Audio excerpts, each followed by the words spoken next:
नमस्कार दोस्तों, स्वागत है आपका मेरे चैनल कॉमिक्स लाइफ में। शुरू करते हैं राज कॉमिक्स की एक और मज़ेदार कॉमिक्स, काली आंख। काली आंख, लेखक तरुण कुमार वाही, संपादन मनीष चंद्र गुप्त, चित्रांकन राम वाइरकर। शंखवटी राज्य के राजा शल्यभुज प्रतापी, पराक्रमी व परोपकारी। रानी का नाम था कंचन, अत्यंत रूपवती, गुणी व मधुरभाषी। रानी इस समय गर्भवती थी। मन में थी हजार शंकाएं। उफ, न जाने इस बार क्या होगा।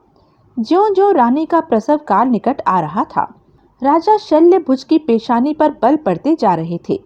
नहीं नहीं, इस बार ऐसा नहीं होगा, मैं हरगिज नहीं होने दूंगा। प्रसव काल आ पहुंचा। आह! रानी प्रसव वेदना से तड़प उठी। राजा शल्यभुज सहित प्रत्येक उपस्थित व्यक्तियों के हृदय कांप उठे। सेनापति, जल्दी करो, महल के चप्पे चप्पे पर सैनिक तैनात कर दो। हमारी आज्ञा के बिना एक परिंदा भी पर नहीं मारना चाहिए। जाओ। कजरी, तुम यह ताबीज लो, बच्चा पैदा होते ही उसकी दाईं बाजू पर तुरंत बांध देना। जी महाराज। आह माँ! हे ईश्वर, हम पर कृपा करना। पूरा शंखवटी नगर मानो महल के बाहर उमड़ा पड़ा रहा था।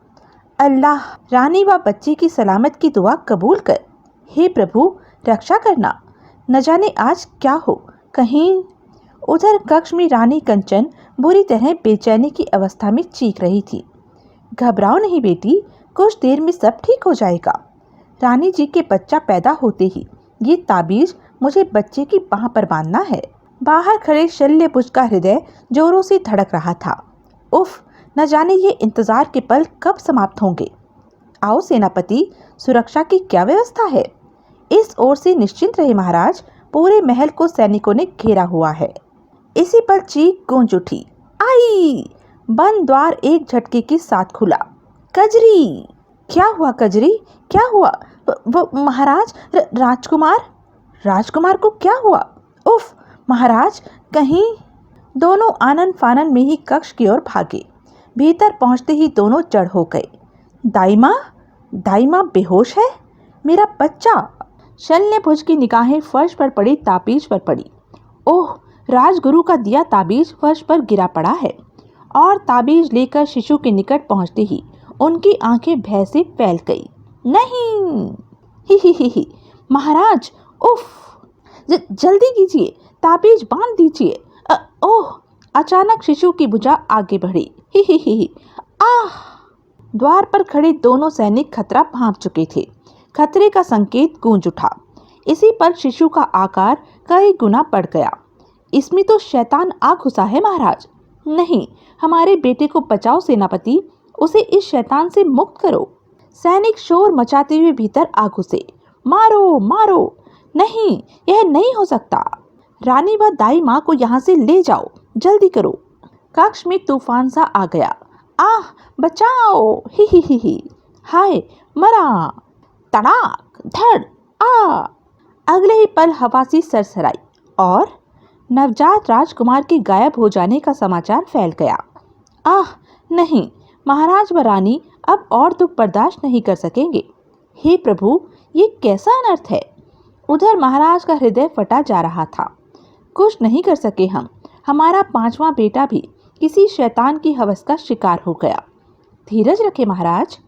नगर से दूर बियाबान में शिष्य मतंग केकड़ा राजा के 5वें बच्चे को भी ले आने में सफल रहा है। देवता की आंख में वह दृश्य मैं भी देख रहा हूँ ऋषिवर। अगर केकड़ा ने धनिष्ठा नक्षत्र में जन्मे राजा शल्यभुज के 4 पुत्रों की तरह इस 5वें को भी देवता की बलि चढ़ा दिया तो? नहीं ऋषिवर, ऐसा नहीं होगा। 5वीं बलि चढ़ेगी अवश्य, किंतु देवता को वह बलि केकड़ा नहीं, हम देंगे। तुम भी वही सोच रहे हो मतंग, जो तुम्हारा गुरु संहारक यानी मैं सोच रहा हूँ? तब तो शीघ्र ही कुछ करना होगा ऋषिवर। केकड़ा को समाप्त करना आवश्यक है। उसके लिए हमें तुरंत राजा शल्यभुज से मिलना होगा। उधर महारानी कंचन का रो रो कर बुरा हाल था। नहीं, मुझे मेरा बच्चा ला दो, मुझे मेरा लाल चाहिए। हम विवश है रानी, विवश है हम तो अभी तक यह रहस्य ही नहीं समझ सके हैं कि हमारे पुत्र क्यों गायब किए जा रहे हैं। राजगुरु यह पता लगाने के लिए यज्ञ कर रहे हैं किंतु हमें और धीरज से काम लेना होगा रानी। आह, अब और नहीं सहा जाता महाराज। तभी महाराज, एक सन्यासी बाबा जो अपना नाम संघारक बताते हैं, अपने शिष्य मतंग के साथ पधारे हैं और आपसे तुरंत भेंट करना चाहते हैं। ओह द्वारपाल, उन्हें तुरंत अतिथि कक्ष में बिठाओ, हम अभी हाजिर होते हैं। जो आज्ञा महाराज। और फिर महाराज को ऋषि संघारक का प्रणाम, शिष्य मतंग का प्रणाम भी स्वीकार करें महाराज। आप जैसे महान व्यक्तियों के दर्शन पाकर मैं धन्य हो गया, कृपया मेरा प्रणाम स्वीकार करें। पुत्र बिछोह के कारण दुखी हो राजन, किंतु अगर तुम चाहो तो तुम्हारा 5वां पुत्र तुम्हें वापस मिल सकता है। क्या? किंतु कैसे? क्या आप जानते हैं वो इस समय कहाँ है? अवश्य, इस समय वो केकड़ा के पास है और केकड़ा के विषय में बताने से पूर्व आपको मुझे एक वचन देना होगा। कैसा वचन? यही कि 5वें पुत्र की प्राप्ति होते ही आपको मुझे मुंह मांगी वस्तु देनी होगी। अपना पुत्र प्राप्त करने के लिए मैं कुछ भी कर सकता हूँ, मैं आपको वचन देता हूँ ऋषिवर। किंतु महाराज, बिना सोचे समझे। राजन, अब अगर आप वचन से फिरे तो आपका सिर 2 टुकड़ों में बट जाएगा। मेरा वचन आज तक मिथ्या नहीं गया ऋषिवर। तो फिर सुनो। मुद्रांक राक्षस जाति का राक्षस केकड़ा शैतान का पुजारी है, भयानक जादूगर है। इस समय वो सर्वशक्तिमान काली आंख पाने के लिए प्रयत्नशील है। आपके 4 पुत्रों को जन्म लेते ही गायब कर वह देवता पर उनकी बलि चढ़ा चुका है। 5वें पुत्र की बलि की तैयारी वह पूर्ण कर चुका है। ओह ऋषिवर, मुझे केकड़ा का पता बताइए, मैं उस शैतान के टुकड़े टुकड़े कर डालूंगा। तब फिर देरी कैसी, हमें तुरंत प्रस्थान करना होगा। केकड़ा, तेरी मौत अब दूर नहीं। मैं सेना को भी साथ नहीं सेनापति, कई राज्यों का विशाल सेना भी केकड़ा का कुछ नहीं बिगाड़ सकती। केवल राजा शल्यभुज ही उसके लिए काफी हैं। ठहरिए महाराज, मैं भी आपके साथ चलूंगी। एक खंजर मैं भी उस हत्यारे के सीने में उतारूंगी। खंचन, तुम? सिंह गिद्धराज की मुद्रिका? यह अंगूठी आपके पास कहाँ से आई महारानी जी? अंगूठी? यह अंगूठी तो कंचन को मैंने दी है और कई पीढ़ियों से यह इस खानदान की बहुओं की उंगली में रही है। यह अंगूठी तो सिंह गिद्धराज की है। हाँ, सिंह गिद्धराज हमारे कुल गुरु रहे हैं, किंतु आप इसके विषय में क्या जानते हैं? ओह, तभी केकड़ा की मृत्यु के रूप में नाग देवता की आंख में आपकी ही सूरत उभर आती थी। अब निश्चित ही केकड़ा की मृत्यु आपके हाथों लिखी है। महारानी कंचन, ये अंगूठी आप महाराज की कनिष्का में पहना दे। किंतु देर करना उचित नहीं रानी कंचन, कहीं ऐसा ना हो कि आपका 5वां पुत्र भी। नहीं रानी, जल्दी करो। कंचन ने अंगूठी राजा की कनिष्का में पहना दी। मैं भी आपके साथ चलूंगी और अगर आपने इनकार किया तो मैं इसी खंजर से अपनी जीवन लीला। नहीं, ठीक है, तुम भी हमारे साथ चल सकती हो रानी। उधर सुदूर जंगल में मुद्रांक जाति की राक्षसी केतकी अपने पुत्र के साथ। माँ, क्या हुआ? तुम क्रोधित दिखाई पड़ रही हो। वह दिन आ गया है पुत्र ताड़िक, जिसका हमें बड़ी बेसब्री से इंतजार था। संघारक ऋषि तुम्हारे पिता केकड़ा की मृत्यु के लिए राजा शल्यभुज के साथ तेजी से आगे बढ़ रहा है। हा हा हा। केकड़ा दरिंदे, अब तो नहीं बचेगा। हा हा हा हा। माँ, किंतु संघारक ऋषि केकड़ा की मृत्यु क्यों चाहता है? हमारी काली आंख को पाने के लिए। लेकिन उसके लिए तो फिर संघारक ऋषि को धनिष्ठा नक्षत्र में जन्मे पिता के 5 पुत्रों की बलि। नहीं, संघारक राजा शल्यभुज के केवल 5वें पुत्र की बलि चढ़ाना चाहता है। उसके 4 पुत्रों की बलि केकड़ा देवता को पहले ही दे चुका है। तो क्या ऐसा ही होगा? क्या संघारक राजा शल्यभुज की आंखों के सामने उसके बेटे की बलि चढ़ा देगा? और यह सोचते सोचते ताड़िक की आंखों में खून उतर आया। अगले क्षण वह जोर से चीख उठा। नहीं नहीं माँ, सबसे बड़ा प्रश्न तो ये है कि अगर काली आंख संघारक के हाथ लग गई तो वह तीनों लोकों में प्रलय मचा देगा। उसे रोकना होगा माँ, काली आंख उसे प्राप्त नहीं करने देनी है हमें। हा हा हा। अरे पागल, तू क्या सोच रहा है? मैं संघारक को ऐसा करने दूंगी? हरगिज हरगिज नहीं। अगर कोई पतिव्रता निष्पाप स्त्री अपने रक्त की भेंट देवता पर चढ़ाकर कुछ मांग ले तो देवता उसकी इच्छा अवश्य पूरी करेंगे। केकड़ा की मृत्यु के पश्चात मैं संघारक को राजा के 5वें पुत्र की बलि नहीं देने दूंगी, बल्कि हा हा हा हा केतकी भयानक ढंग से अट्टहास कर उठी। उधर केकड़ा 5वें राजकुमार की बलि की तैयारी कर चुका था। करालू देवता की जय। हे करालू देवता, मेरी ये अंतिम भेंट स्वीकार कर मुझे काली आंख की प्राप्ति का वरदान देना। तभी काली आंख का वरदान नहीं दरिंदे, बल्कि मृत्यु का शाप मिलेगा तुझे। केकड़ा, आज तेरी मृत्यु का दिन है, अपने शैतान को याद कर ले कुत्ते। जल्दी करो राजन, सिंह गिदराज को प्रकट करो, अंगूठी का नख घिसो। ओह हा हा हा, इस शिशु के साथ तुम सबकी मृत्यु भी तुम्हें यहाँ खींच लाई है। मेरा बेटा। शल्यभुज ने फुर्ती के साथ अंगूठी का नख घिस डाला। हे सिंह गिदराज, हे कुलगुरु, हमारी इस शैतान से रक्षा करो। अगले ही पल मानो बिजली सी चमकी और ओह सिंह गिदराज। केकड़ा का खड़ग वाला हाथ ऊंचा उठा, लेकिन नन्हे राजकुमार तक पहुंचने से पूर्व ही ओह उफ, केकड़ा एक चट्टान से टकराकर नीचे गिरा। नीचे गिरते ही केकड़ा ने स्वयं को एक रक्षा कवच से ढक लिया। मुझे किसी भी तरह सिंह गिदराज से बचना होगा। उफ, सारा खेल खराब हो गया, किसी को जीवित नहीं छोड़ूंगा मैं। मेरा लाल, मेरा बेटा। केकड़ा ने मन ही मन कोई मंत्र पढ़ा। परिणाम स्वरूप बहुत से छोटे मोटे त्रिशूल हवा में प्रकट हुए। त्रिशूल हवा में सरसराते हुए सबकी ओर लपके। घबराओ नहीं, सिंह गिदराज के होते त्रिशूल हमारा बाल भी बांका नहीं कर सकते। सिंह गिदराज के जिस्म से एक पंखों का जाल निकलकर त्रिशूलों की तरफ लपका और सारे त्रिशूल उस पर आ धसे। जाल आकाश में विलीन हो गया। हे करालू देवता, मैंने तेरी बहुत सेवा की है, मेरी मदद कर करालू देवता।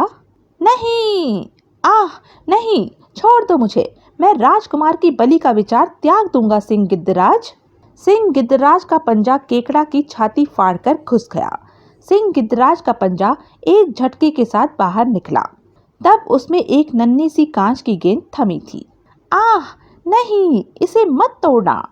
सिंह गिदराज ने शीशे की उस नन्ही सी गेंद को दीवार पर खींच मारा। इसी के साथ केकड़ा के पूरे शरीर को आग की लपटों ने घेर लिया। आह! एक भीषण धमाका हुआ। फिर जब सब लोग संभलकर खड़े हुए, केकड़ा कहाँ गया? वह मारा जा चुका है। और सिंह गिदराज, वे अपना कार्य समाप्त कर जा चुके हैं। मैंने अपना कहा पूरा कर दिखाया है। आपका 5वां पुत्र आपको प्राप्त हो चुका है। ओह, आप धन्य हैं ऋषिवर। अगर आप समय पर पहुंचकर केकड़ा के विषय में न बताते तो उसका वध असंभव था। आपको अपना वचन भूला तो न होगा राजन। यह आप क्या कह रहे हैं ऋषिवर? आप आदेश दीजिए, मैं अपने प्राण भी देने को तैयार हूँ। मुझे आपके प्राण नहीं, बल्कि आपके कलेजे का टुकड़ा चाहिए। मैं समझा नहीं ऋषिवर।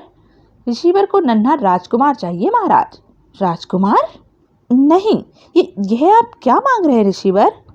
मत भूलो राजन, तुम मुझे वचन दे चुके हो, और अगर अब तुम वचन से फिरे तो अगले ही क्षण तुम्हारा सिर 2 टुकड़ों में बट जाएगा। किंतु आप राजकुमार का क्या करेंगे?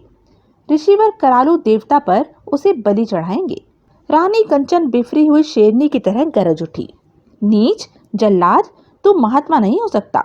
सेनापति, इन दोनों दुष्टों की गर्दनें उड़ा दीजिए। अवश्य उड़ा दो सेनापति, किंतु उस सूरत में महाराज की मृत्यु के जिम्मेदार तुम ही होंगे। नीच, कमीने, राक्षस। संघारक व मतंग उनकी बेबसी पर ठहाका लगाकर हंस पड़े। हा हा हा, राजन, केकड़ा की मृत्यु केवल तुम्हारे हाथों लिखी थी, इसलिए मैं तुम्हें लेकर यहाँ आया था। और अगर तुमने राजकुमार को देने से इनकार किया तो अपनी मृत्यु के तुम स्वयं जिम्मेदार होंगे। हा हा हा, नहीं, मैं ऐसा नहीं होने दूंगी। अपने सुहाग पर 1000 संतानें कुर्बान कर सकती हूँ मैं। यह लीजिए महाराज, अपना वचन मिथ्या मत जाने दीजिए। रानी, यह मत समझना कपटी साधु कि मैं अपनी मृत्यु के भय से राजकुमार को तेरे हवाले कर रहा हूँ। यह एक राजा का वचन पालन कर्तव्य है, जिसे वह अपने प्राण देकर भी पूरा करता है। ले, संभाल। हे भगवान, आज मुझे यकीन हो गया कि तू वास्तव में पत्थर है। महाराज ने अपना वचन पूरा कर दिया है। अब मैं इस दुष्ट को जीवित नहीं छोड़ूंगा। इसी पर सेनापति तलवार निकालकर गरज उठा। राक्षसों, अब तुम्हें मेरी तलवार से कोई नहीं बचा सकता। फिर इससे पूर्व के सेनापति उन पर टूट पड़ता। उफ, यह क्या? उसकी तलवार उसके शरीर से लिपटती चली गई। आह! एक ही क्षण में सेनापति का शरीर कई टुकड़ों में विभाजित हो गया। उफ! नहीं! सेनापति! ऋषिवर, जल्दी कीजिए, राजकुमार के रक्त की भेंट करालू देवता पर चढ़ाइए ताकि काली आंख हमें मिल सके। काली आंख? करालू देवता? हे करालू देव, एक माँ की प्रार्थना स्वीकार करना देवता, यह बलि स्वीकार मत करना, मेरे पुत्र की रक्षा करना करालू देव। नीच, पाखंडी साधु, तू भले ही मेरे पुत्र की हत्या कर डाल, किंतु जीवित मैं तुम दोनों को भी नहीं छोड़ूंगा। सिंह गिद्धराज तुम दोनों को फाड़कर सुखा देंगे। सिंह गिद्धराज को बुलाने के लिए अंगूठी घिसनी होगी राजन, जो कि मेरे पास है। क्या? धोखेबाज! हा। और काली आंख प्राप्त कर लेने के बाद तो सिंह गिद्धराज भी मेरा कुछ नहीं बिगाड़ सकते। हे करालू देव, तुझे भी पत्थर की मूर्ति ही समझूं? एक माँ की पुकार तो धरती का सीना भी फाड़ सकती है, फिर क्यों नहीं टूट रहा तेरा कहर इन शैतानों पर? यही वह पल था जबकि गुफा में दो अति सूक्ष्म आकृतियों ने प्रवेश किया। एक आकृति खड़क पर झपटी, दूसरी राजकुमार पर। केतकी, ताड़िक!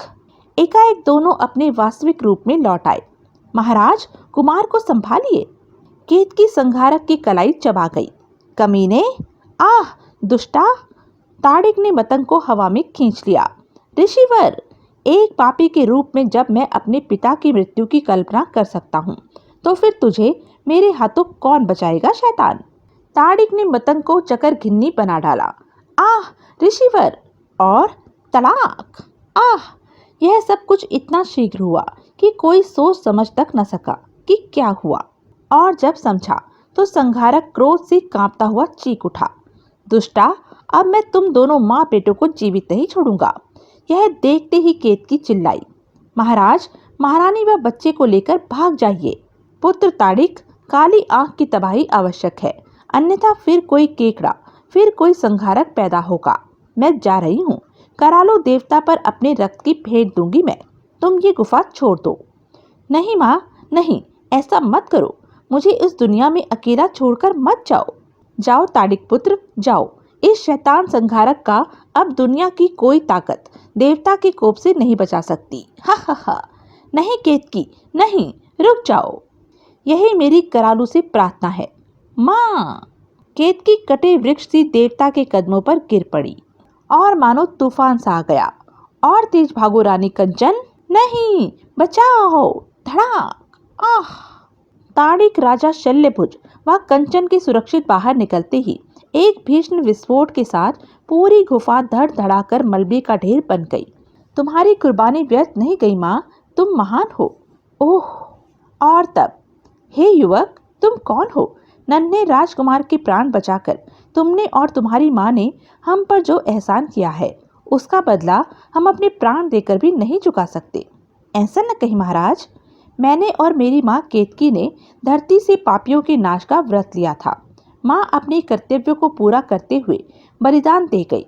मैं बिल्कुल अकेला रह गया हूँ। आपको यह जानकर आश्चर्य होगा महाराज कि आपके 4 बच्चों का हत्यारा केकड़ा मेरा बाप था, जो काली आंख पाने के लिए अपने प्रथम पुत्र को बलि देने से भी नहीं चूका। इधर राकेत की काली आंख पाने के लिए सर्वप्रथम मुझे अपनी ही संतान की बलि देनी होगी। नहीं! माँ के देखते ही देखते उस दरिंदे ने मेरे मासूम और नन्हे भाई को करालू देवता पर बलि चढ़ा दिया। नहीं, दुष्ट शैतान! उस समय मैं माँ के पेट में था। हत्यारे दरिंदे, तूने मेरे लाल के रक्त से ही हाथ रंग लिए। अरे पापी, धिक्कार है तुझ पर, थू है तुझ पर। जा रही हूँ मैं। तुझ जैसे शैतान के साथ रहने से अच्छा हो कि मैं मृत्यु को गले लगा लूं। माँ ने मुझे जन्म दिया, मैं बड़ा होने लगा। ताड़िक पुत्र, न जाने वह दिन कब आएगा जब केकड़ा की लाश मेरे सामने पड़ी होगी। माँ, उस शैतान को मैं स्वयं मारूंगा। लेकिन माँ केकड़ा की शक्तियों से घबराती थी। वह पूरा शैतान था महाराज, और शायद माँ इसी दिन के इंतजार में आज तक जीवित थी। आज केकड़ा की मृत्यु के पश्चात उसने स्वयं को कुर्बान कर दिया। तुम्हारी माँ महान थी बेटे। ताड़िक पुत्र, तुम्हारी माँ की कमी तो मैं पूरी न कर सकूंगी, किंतु अगर तुम मुझे माँ कहकर पुकारो तो मुझे आत्मिक सुख मिल जाएगा। माँ? और इस प्रकार शैतानों के साथ साथ काली आंख का अस्तित्व भी समाप्त हो गया और राजा शल्यभुज अपने उत्तराधिकारी के साथ वापस नगर की ओर चल पड़े। आज मुझे एक नहीं दो दो पुत्रों की प्राप्ति हो गई। तो यह थी राज कॉमिक्स की एक मज़ेदार कॉमिक्स। ऐसी ही मज़ेदार कॉमिक्स के लिए बने रहें मेरे साथ। और हाँ, मेरे चैनल को लाइक, शेयर और सब्सक्राइब करना ना भूलें। धन्यवाद।